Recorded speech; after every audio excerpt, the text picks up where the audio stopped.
Welcome to Comics Bazaar, the channel of comics commentary and arcana. This video features the Uncanny X-Men number 142, cover dated February 1981. This is yet another iconic cover in the run by John Byrne and Chris Claremont, but this is not a John Byrne cover. This is entirely penciled and inked by Terry Austin, but it is his version of a key episode from the interior of the comic when this Sentinel blasts the flesh of Wolverine's adamantium skeleton, and he's holding up there a skewered and dead Storm, as it turns out. So quite a shocking cover for readers back in late 1980. Let's open this one up, and of course the cover caption as well. This issue, everybody dies, and that is a promise that is fulfilled. So the splash page here is interesting. The design, we have Kitty Pryde / Kate Pryde in the middle, and on either side we have the state of play from the previous issue. We've got the Brotherhood of Evil Mutants, the new iteration of that team led by Mystique, facing off against the X-Men in 1980, Halloween 1980. And here in 2013 we have the Survivor X-Men, the Rebels, surprised by a group of Sentinels that are hunting them down in Manhattan as they try to make their way to the Baxter Building, the former headquarters of the Fantastic Four. So the title of this part 2 of Days of Future Past is Mind Out of Time, and the creative team is Chris Claremont and John Byrne, writer, co-plotters and penciler, Terry Austin, inker, Glynis Wein, colorist, and Tom Orzechowski, letterer. So this creative team, well used to working together by this point, and there's some excellent and smooth storytelling throughout this particular issue. There's 22 pages of story, 21 pages of the main story, and a very surprising epilogue too. So let's turn over the page, and we have a beautiful double page half spread, or double page spread with half the spread devoted to this panel up here, and this is really well designed. So pay attention to the figures on the they're all standing on the horizon line here, and we start off with Destiny, and there's a kind of a wave design running across the spread. And also what's really interesting, if you pay attention here, is the way that Byrne has posed the new X-Men. So leaning forward here at the front, Nightcrawler and Wolverine, and then beginning to stand up a little bit here with Angel, and then tilting again with Senator Kelly here in the far corner of the spread.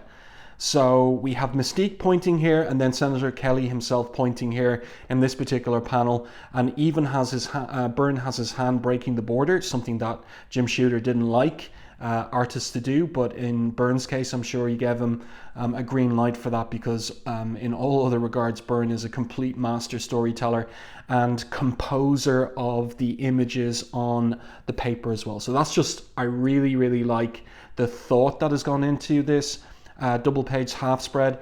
And also something else to note here is Mark Silvestri took this form of layout, the double page half spread, and the opportunity then to do some further storytelling beneath across the double page. He took that and he used that quite a lot in his upcoming Uncanny X-Men run with Chris Claremont, and he even used it recently again too in Batman and Joker, the Deadly Duo. So I wonder, did he get that specifically from Byrne here in this particular issue? So into the story, basically, again, this is just picking up from the end of the previous issue, the two teams facing off against each other, little introductions there to the new members of the Brotherhood of Evil Mutants and their powers. And then, as I said, Senator Kelly here is has an outburst in respect of the interruption of the Senate hearing. This is monstrous. How dare you freaks turn the United States Senate into a battlefield? How dare you threaten me? Marshals, arrest those people, because Mystique is there to kill, assassinate Senator Kelly, and also Professor X and Moira MacTaggart, who were witnesses at the Senate hearing. So now we get some action sequences. So we've got the Blob here. I mean, like, it's ridiculous that a marshal of the Senate House should be able to arrest the Blob. So he says to the cop, "You got me shaking in my boots, cop chump. You're talking to the Blob.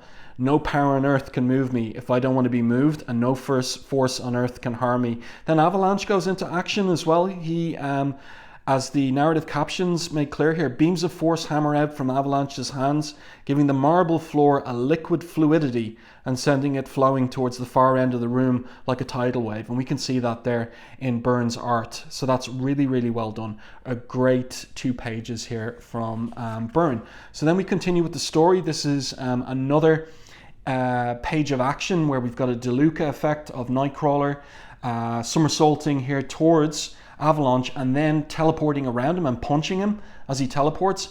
But the Brotherhood of Evil Mutants are just as able to fight as a team as the new X-Men, and so Destiny here gives her colleague a heads up about where she's a precognitive to strike to his left, and that catches Nightcrawler just as he teleports into that position. Then we've got a very interesting matchup here between the English Pyro versus the Russian Colossus. And Pyro asks the open question, can that metal melt? So he grabs Colossus in a hand of fire, and Colossus doesn't want to find out whether that in fact can happen, whether his organic metal can be melted by Pyro. So Wolverine leaps into action in order to help his teammate, and he's got his claws out and he's ready to kill Pyro, but Storm intervenes and commands Wolverine not to kill Pyro. Wolverine, don't, she says, and then she grabs Wolverine with a little whirlwind. So this is all made plain in the narrative captions, what's going on here. The art is clear too, but the X-Men's newly appointed team leader, that's in Cyclops' absence. He has taken a leave of absence after Jean Grey's death in issue 138 after her funeral. So she uses her elemental powers to simultaneously create a whirlwind that yanks Wolverine away from Pyro and a torrential blast of rain to douse the flame hand around Colossus. So the X-Men working well here as a team, but Storm intervening to stop Wolverine from killing Pyro. Now we've got Angel, who has pulled Sprite, Kitty Pryde, but her body is inhabited by the mind of her future adult self, Kate Pryde, to bring her to protect the Senator Kelly.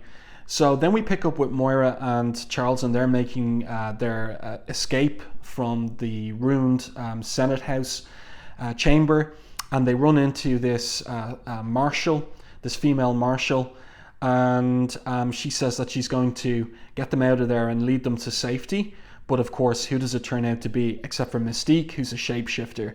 So why wasn't Professor X able to read her mind and twig that this was not a sincere Senate House Marshal?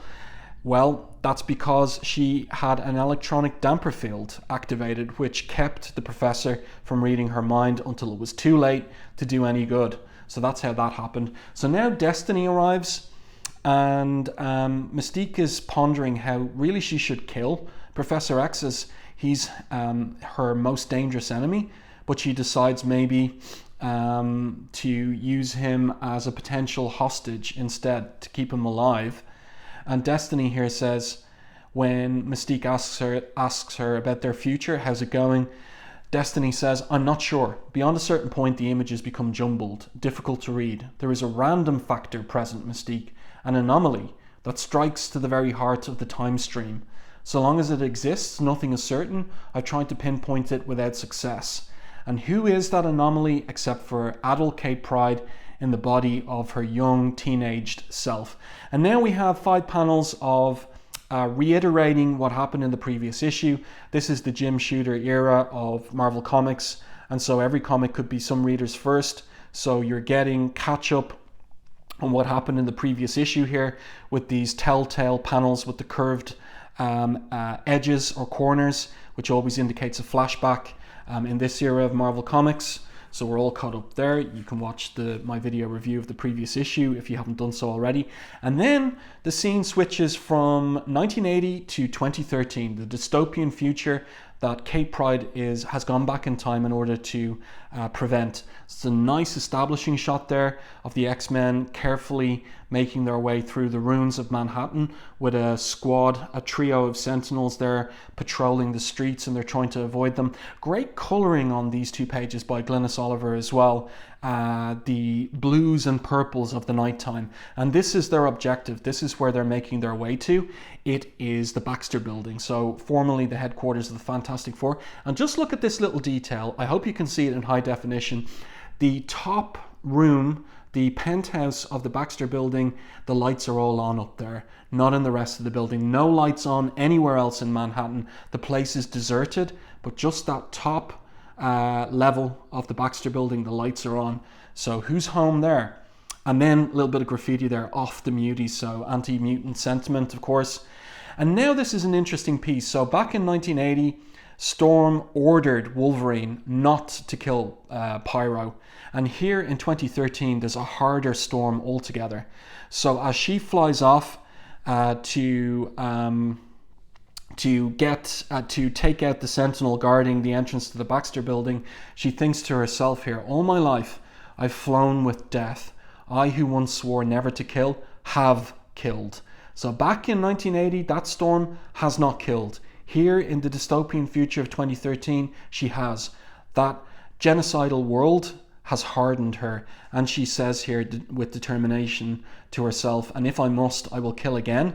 In my own way, I've become as hard, as ruthless, as merciless as Wolverine. So just that interesting juxtaposition about how they are in the past, how she's a much more pacifist character, and how this dystopian future has hardened her. So she takes out the Sentinel, and it slumps up against the wall. The X-Men arrive just in time. Rachel here takes care of the unconscious body of adult Kate Pryde, and in that unconscious body, adolescent Kitty Pryde is resident for the moment. So now Wolverine opens the door, or rather, the doors are locked, so he turns to Storm that she's going to have to gimmick the locks and alarms, and she does it. She hasn't lost her touch because in her youth she was trained while an orphan in Cairo, Egypt, by a master thief to be a thief herself. So she's got those skills. The coast is clear inside, so they make their way to the Achilles heel of the building, which is the FF's, the Fantastic Four's private elevator. So Wolverine has an I-beam in his belt buckle that sets the private lift operational, and so they enter. And Colossus, so we've got the trio of X-Men here, and Colossus asks Storm whether she's nervous, and that's a cue for Claremont to remind readers about her claustrophobia, but she says she can't help thinking that it wouldn't take much to turn this tiny box into a death trap. So they're on their way up to that top floor of the Baxter building. Great 2 pages of storytelling there, and then we're back to Washington, D.C., Halloween 1980, and the battle continues raging between the Brotherhood of Evil Mutants and the X-Men. So a really nice battle scene there of the various characters fighting each other by Byrne. Claremont holding back on any narrative captions. The art is pretty clear in terms of what's going on. Storm here, I really like this panel of Storm and the foreshortening of her hand. That's a dynamic panel, that's really good stuff. So she's, Claremont here, interesting characterization. He has Storm doubting her skills as a leader. She says here, ironically to herself, I'm certainly justifying, quote unquote, Xavier's faith in naming me team leader. My debut is turning rapidly into a debacle. Cyclops could do a far better job, but Cyclops is not here, so it's up to her. So she has to figure it out. She thinks to herself, I didn't want this position, but now I have it. I do not intend to fail.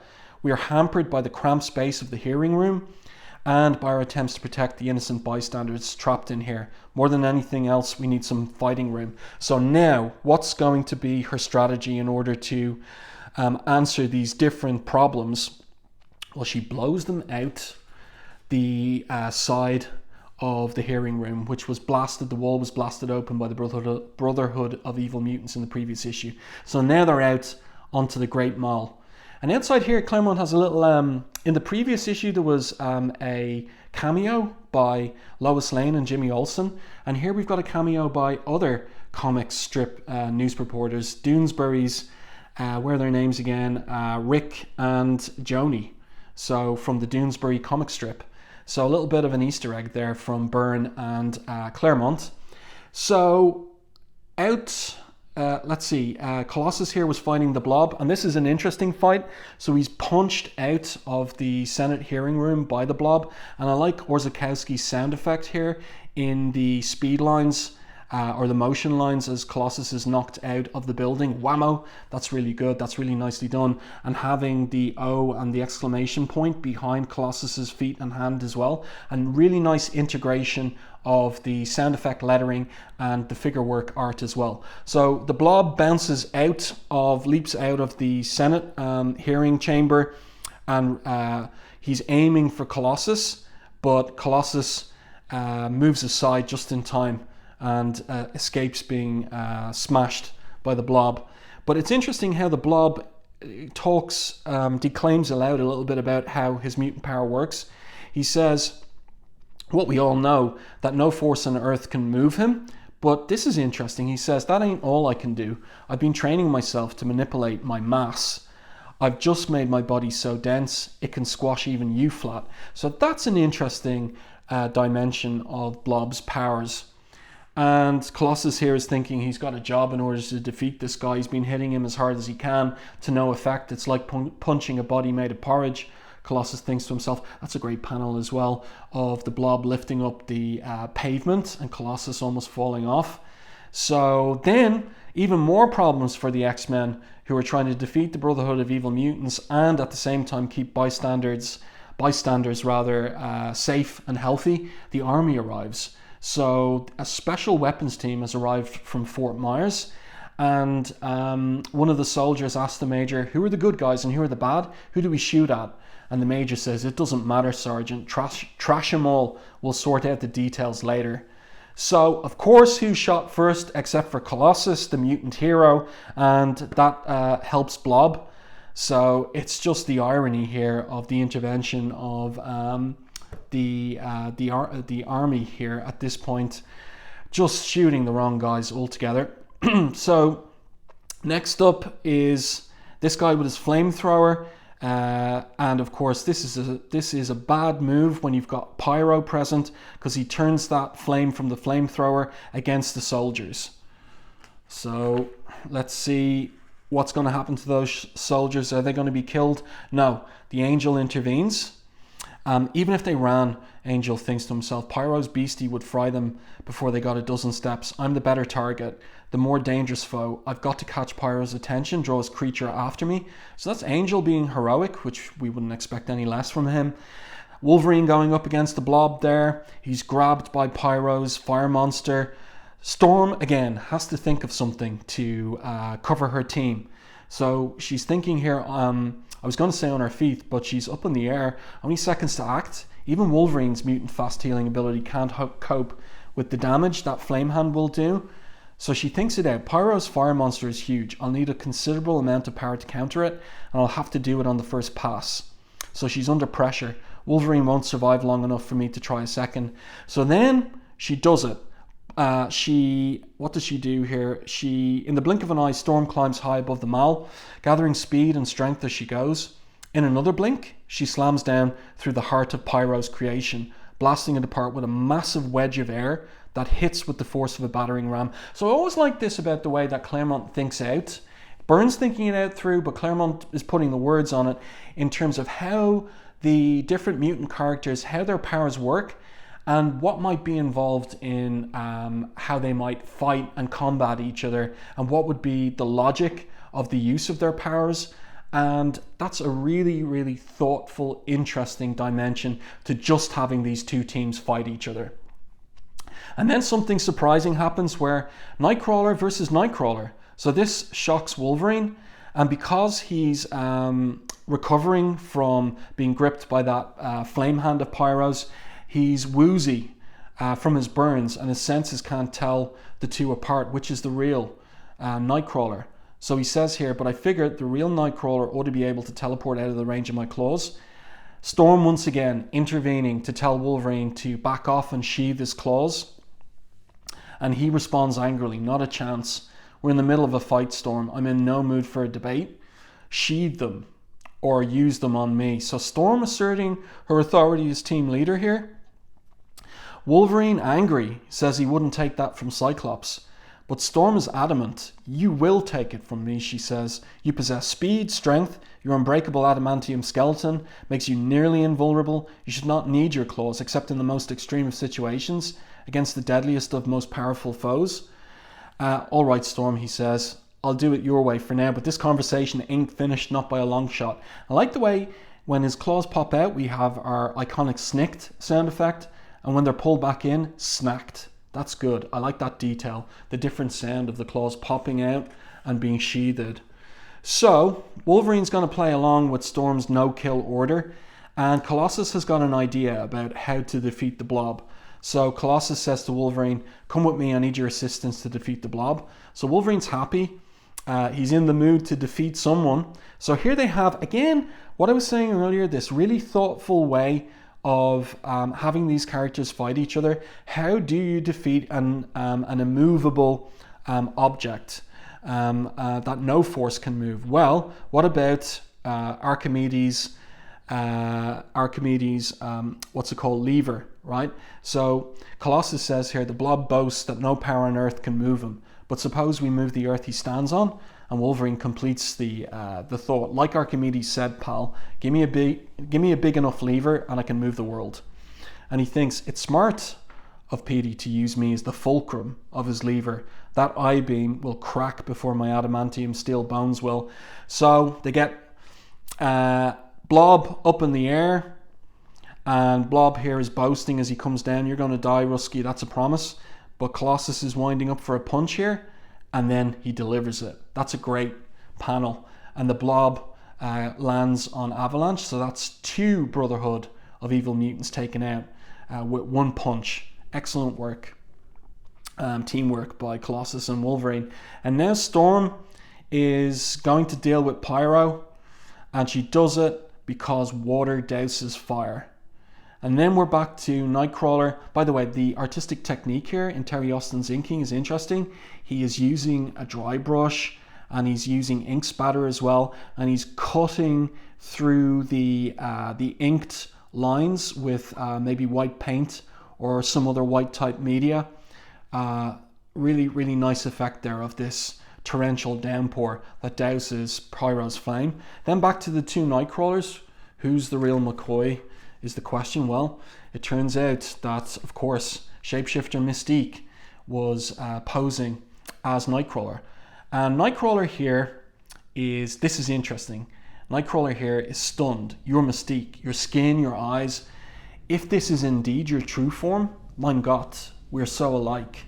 So Mystique teases him. Could it be, Kurt Wagner, that you're not so unique as you once thought?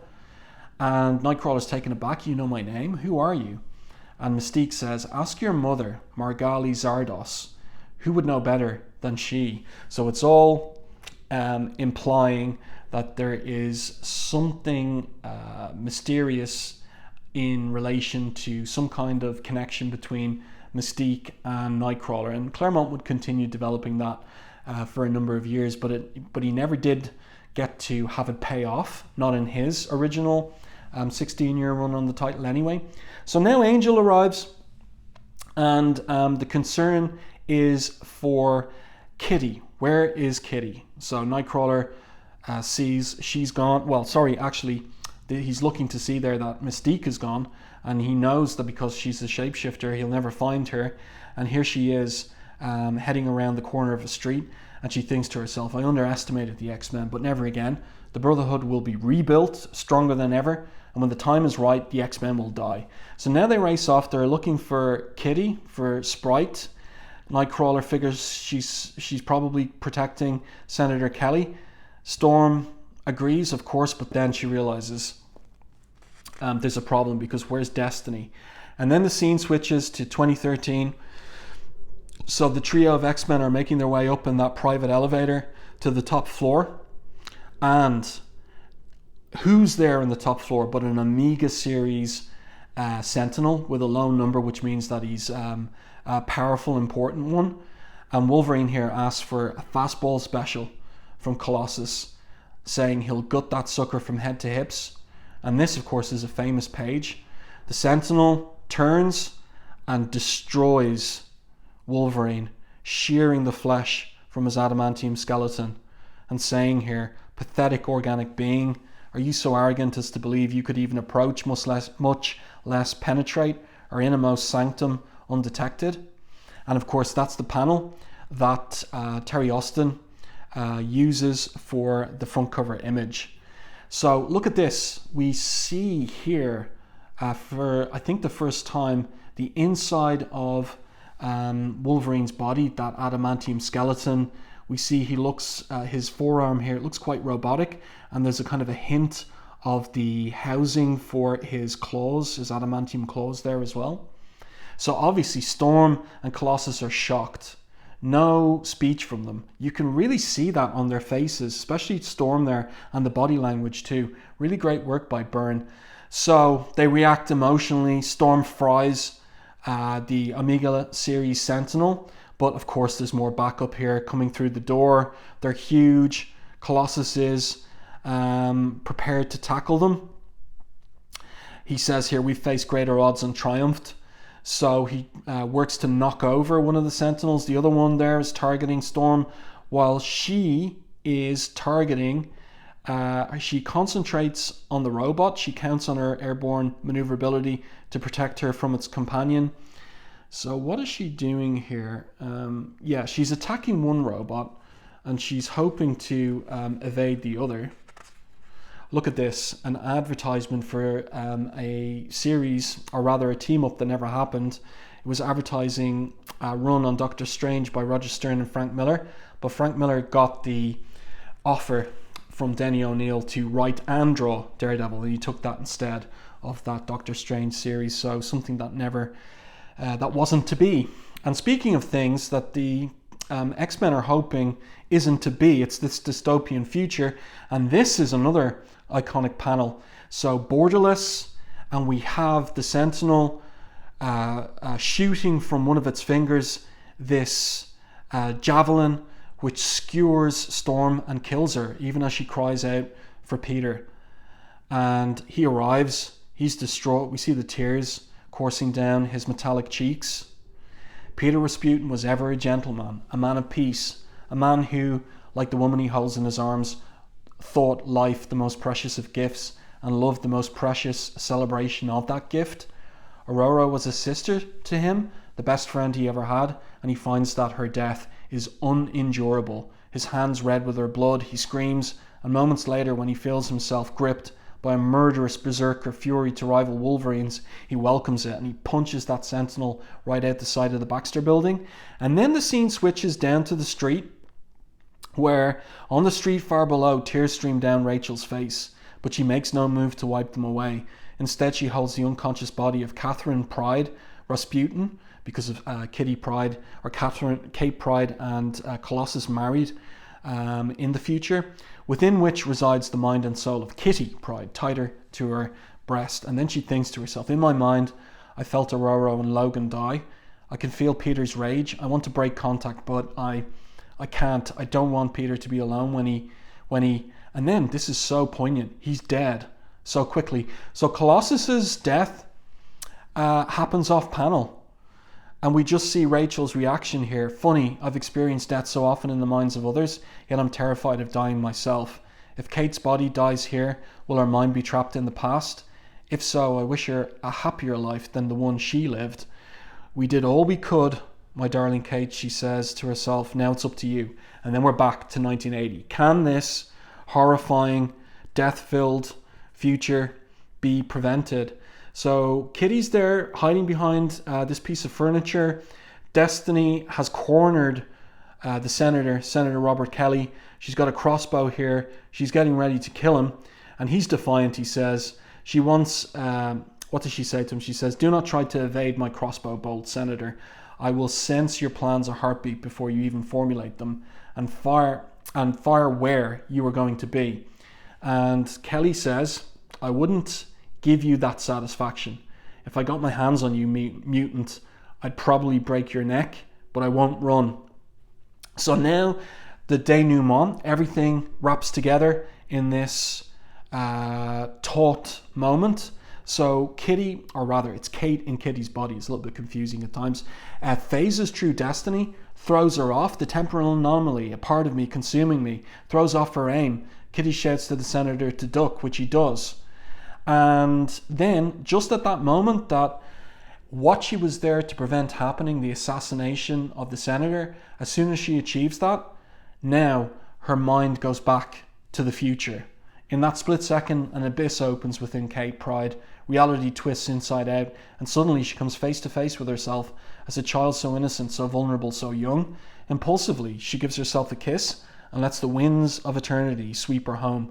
We've got that colour hold effect there by Glynis Oliver as well. So time twisting to the future. And the interesting thing is we don't get to see whether the future was changed. Our point of view remains here in 1980, in the present. So Kitty's back in her own body. Storm picks her up there. The professor and Moira MacTaggart are okay. They've recovered from the nerve gas that Mystique used on them. And Storm telepathically says to the Professor, the authorities are coming. I must leave. We will rendezvous at Angel's private aircraft, because nobody at this time knows that Professor X is a mutant. Here's Mystique in her civilian identity as of Raven Darkholme, watching from the shadows. Here's the private jet making its way to the X Mansion. The professor's aboard, and Kitty asks, "You said you mind scanned me, Professor. What did you find out about me?" I mean, like her future self. And the professor here is very circumspect in what he tells Kitty. He says that Kate Pryde, her adult self, is as delightful and admirable a person as Kitty Pryde. The rest you will discover in due course. So he makes that decision not to tell her about all that horrifying stuff in the future. Interesting work on the background here with Wolverine just laid out there on the couch in the private jet. That's interesting kind of character work and body language there from Byrne. And then Angel says, "Professor, we saved Senator Kelly. Kitty's mind has been returned to her body. Does that mean we changed the future?" And the professor says, "I do not know, Warren. Cliched though it sounds, only time will tell." And that could be the ending of the story, but there's one more page, an epilogue. And this is genius on the part of Byrne and Claremont. And the location of this epilogue is the White House. And here we have the president in shadow here. So this is Jimmy Carter, yes, before Ronald Reagan took over in January 1981. And so let's see, what happens here is the president says, "Come in, Robert, Sebastian," these two characters in deep shadow, like a dark and shadowy room. "I won't bandy words, gentlemen. I've read your report, Robert. Its recommendations are dangerous. They may be unconstitutional, even criminal. A draconian attitude for someone who owes his life to the mutant X-Men." So it's Senator Robert Kelly, and he says, "A life that was threatened initially, Mr. President, by the Brotherhood of evil mutants. If there were no mutants, period, my life wouldn't have been threatened at all."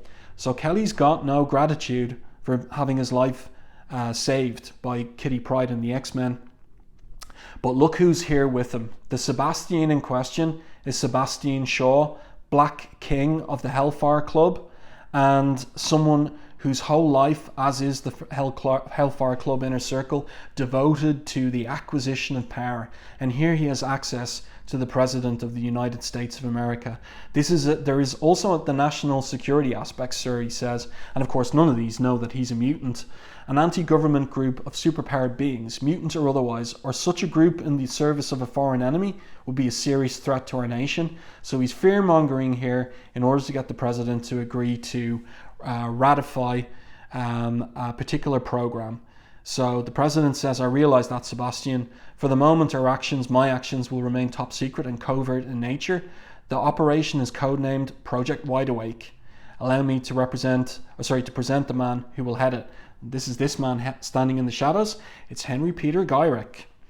"He will be responsible to me alone," says the President, "and his authority in this matter will be absolute. Your first priority, Henry, will be to work with Shaw Industries to design and construct a new series of robot Sentinels. So Sebastian Shaw gets the government contract to produce a new series of robot Sentinels. And Gyrick here, with his fist clenched, says, "You'll have them, sir, and you have my word. This mutant controversy will be resolved. If we find them to be a threat to this republic, a threat to the world, a threat to the human race, they will be dealt with permanently."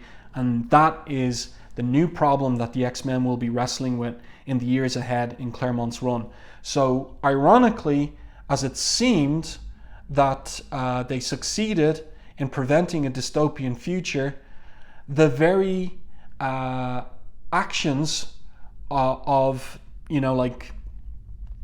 fighting in the Senate hearing chamber to save Senator Kelly, no gratitude on his part, are setting in motion potentially that dystopian future again. The irony of it, yes? And also interesting too, just final note here, Sebastian Shaw, the Hellfire Club on Upper East Side Manhattan, it is a club for the entertainment of the political elite. There's an implication here that we will see later on that Claremont makes plain that Senator Kelly is a frequenter of the Hellfire Club, and ultimately he marries one of its hostesses, but also that the president frequents the Hellfire Club.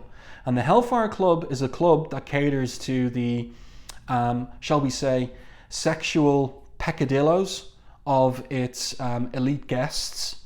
And Claremont is implying some interesting things here in this dark epilogue. But this is a brilliant stroke by Byrne and Claremont as a way to end the Days of Future Past storyline. So I just want to show you one other thing before finishing up the video, which is this is the format that I first read the Days of Future Past two-parter in. So it was a collection from a square-bound collection printed in 1989. This is the first printing. The cover here by Jackson or Butch Geese, inked by Scott Williams, in fact. It's a pretty cool cover. It's his rendering of that iconic cover from 141 with the posters of the X-Men in the background, Slane and Wolverine here, who's at large, and the Sentinels closing in on him. I think that's a great cover. And you can see the credits page here. So that's a detail from, I'm not sure if that is from, let me just double check something here. Yes, that is from the splash page. You see it there, the splash page of 142. So the X-Men picked out from that. And it kind of makes the point that Byrne's art is so well thought out and perfect that you can take the characters from any of his panels and like blow up the shot, and it works so well. The composition, a close up there on the Sentinel when it bursts in to the tunnel and kills Franklin Richards. That's Rachel Summers there. So we see that famous cover again. You can see the colors here in the reprint are brighter, but it's still those original flat colors, and not as bright as you would get now in the Epic collections and in the Omnibus collections. So I'll just flip through this. See, there's the cover to 142. And what's interesting about this collection, at least from my perspective, is it ended on that page with Angel asking the question, did we change the future? And the collection didn't contain that last epilogue page with Shaw and the Senator and the President. But there was an afterword by Louise Simonson where she says, Chris and John have strong personal, sometimes disparate visions, and their synthesis of the X-Men produced some of their finest work. Soon after the original publication of Days of Future Past, they dissolved their long partnership. They only did one more issue together, 143. You'll find a review of that on the channel. And while Chris continued to write the Uncanny X-Men, John began to write and draw the Fantastic Four. But their dual vision, their future history remains. Its seeds are in the past, its reality flavors the present, and its future is almost upon us. Nice afterword. And then the back page there, you've got that iconic image, Byrne's image of Wolverine, the flesh sheared from his adamantium skeleton. So I do hope that you enjoyed this review and commentary on Uncanny X-Men 142. If you liked this video, please like it on YouTube, and if you haven't done so already, subscribe to the channel and stay tuned for more content like this.